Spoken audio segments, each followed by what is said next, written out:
بسم اللہ الرحمن الرحیم۔ ایک دفعہ حضور پاک صلی اللہ علیہ وسلم صحابہ کی محفل میں جلوہ فرما تھے کہ ایک شخص حاضر ہوا اور عرض کرنے لگا، یا رسول اللہ صلی اللہ علیہ وسلم، کوئی ایسا مومن بھی ہے جو جہنم میں رہے گا؟ حضور پاک صلی اللہ علیہ وسلم فرمانے لگے، ہاں، ایک شخص ایسا ہوگا جو جہنم کی گہرائی میں 1000 سال رہے گا اور مسلسل اونچی آواز سے پکارتا رہے گا، یا حنان یا منان۔ ایک دن وہ اس قدر اونچی بلند آواز سے یا حنان یا منان کہے گا کہ حضرت جبرائیل علیہ السلام جہنم کے قریب سے گزرتے ہوئے اسے سن لیں گے۔ حضرت جبرائیل علیہ السلام حیران ہوں گے کہ یہ کیسی عجیب بات ہے کہ کوئی مسلسل یا حنان یا منان پکار رہا ہے۔ حضرت جبرائیل علیہ السلام اللہ کے عرش کے سامنے حاضر ہوں گے اور سر سجدے میں رکھ کر خدا کی تسبیح بیان کریں گے۔ اللہ فرمائے گا، اے جبرائیل علیہ السلام، سر اٹھاؤ۔ جیسے ہی حضرت جبرائیل علیہ السلام سر اٹھائیں گے تو اللہ فرمائے گا کہ بتاؤ جبرائیل، کیا عجب دیکھا آج تم نے؟ حضرت جبرائیل علیہ السلام عرض کریں گے، اے ہمارے رب، میں نے جہنم سے آتی ہوئی ایک آواز سنی ہے جو کہ گہرے گڑھے سے لگ رہی تھی، کوئی پکار رہا تھا، یا حنان یا منان۔ اللہ فرمائے گا، اے جبرائیل علیہ السلام، جہنم کے داروغہ مالک کے پاس جاؤ اور اسے کہو کہ جو بندہ یا حنان یا منان کی صدا لگا رہا ہے اسے جہنم سے نکال کر تمہارے حوالے کر دے اور پھر اسے میرے پاس لے آؤ۔ حضرت جبرائیل علیہ السلام جہنم کے دروازے پر تشریف لے جائیں گے، دروازے پر دستک دیں گے، حضرت مالک باہر آئیں گے، جبرائیل علیہ السلام انہیں اللہ پاک کا حکم سنائیں گے۔ حکم سن کر حضرت مالک علیہ السلام جہنم کے اندر جائیں گے۔ ہمارے پیارے آقا صلی اللہ علیہ وسلم نے فرمایا، جیسے ماں اپنے بچوں کو پہچانتی ہے، حضرت مالک ایسے جہنم کو پہچانتے ہیں۔ اس کے باوجود آپ یا حنان یا منان کہنے والے شخص کو تلاش نہیں کر پائیں گے۔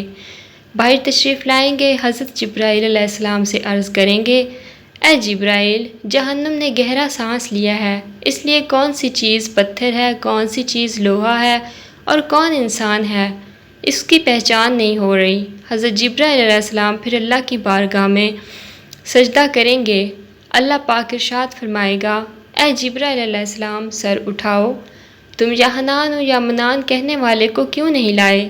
جبرائیل علیہ السلام عرض کریں گے، مولا، داروغہ جہنم حضرت مالک نے بھی معذرت کر لی ہے، کہتے ہیں جہنم نے سانس لی ہے، اس کی وجہ سے پتھر، لوہے اور انسانوں کے درمیان کوئی فرق نہیں بچا ہے، تو یہ سبھی جل کر کوئلہ بن چکے ہیں، کسی چیز کی پہچان نہیں ہو پا رہی۔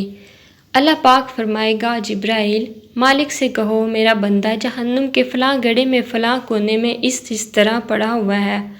حضرت جبرائیل علیہ السلام جہنم کے دروازے پر جائیں گے اور حضرت مالک کو یا حنان یا منان پکارنے والے کا پتہ بتائیں گے۔ حضرت مالک جہنم کے اندر جائیں گے اور دیکھیں گے ایک شخص ہے، اس کے پاؤں اس کی پیشانی کے ساتھ اور ہاتھ گردن کے ساتھ بندھے ہوئے ہیں اور جہنم کے سانپ بچھو اس کے ساتھ لپٹے ہوئے ہیں۔ حضرت مالک اس کی زنجیریں توڑ دیں گے اور جہنم سے نکال کر حضرت جبرائیل علیہ السلام کے حوالے کر دیں گے۔ حضرت جبرائیل علیہ السلام اسے عرش الہی کے سامنے لے کر حاضر ہوں گے، سر سجدے میں رکھیں گے۔ اللہ پاک فرمائے گا، اے جبرائیل، سر اٹھاؤ۔ جبرائیل علیہ السلام سر اٹھائیں گے۔ اب اللہ پاک اس بندے سے فرمائے گا، اے بندے، کیا میں تیری بہترین تخلیق نہیں کی تھی؟ کیا میں نے تیری طرف رسول نہیں بھیجے تھے؟ کیا ان رسولوں نے تمہیں میری کتاب نہیں سنائی تھی؟ کیا میرے رسولوں نے تجھے نیکی کا حکم نہیں دیا تھا، تجھے برائی سے منع نہیں کیا تھا؟ وہ بندہ ساری باتوں کو مانے گا، اقرار کرے گا، یا اللہ تو نے میری بہت اعلیٰ تخلیق فرمائی، تیرے رسول بھی تشریف لائے، انہوں نے تیرے احکام بھی سنائے۔ اللہ پاک فرمائے گا، پھر تو نے فلاں گناہ کیوں کیے؟ وہ عرض کرے گا، یا اللہ، میں نے اپنی جان پر ظلم کیا، جس کی سزا میں مجھے جہنم میں ڈال دیا گیا۔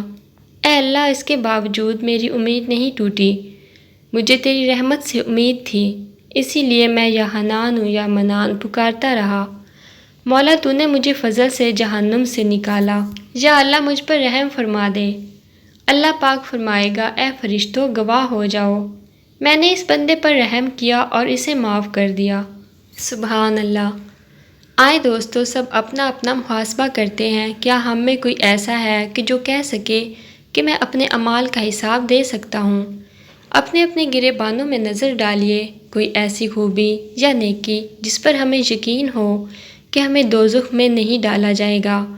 ہزاروں سال کی باتیں بھی رد ہوتی دیکھی گئی ہیں، تو بس اللہ سے دعا کرتے ہیں کہ اے اللہ، ہم جانتے ہیں کہ اگر ہمارے اعمال کا سخت حساب لیا گیا تو یقیناً ہم نہیں بچ پائیں گے۔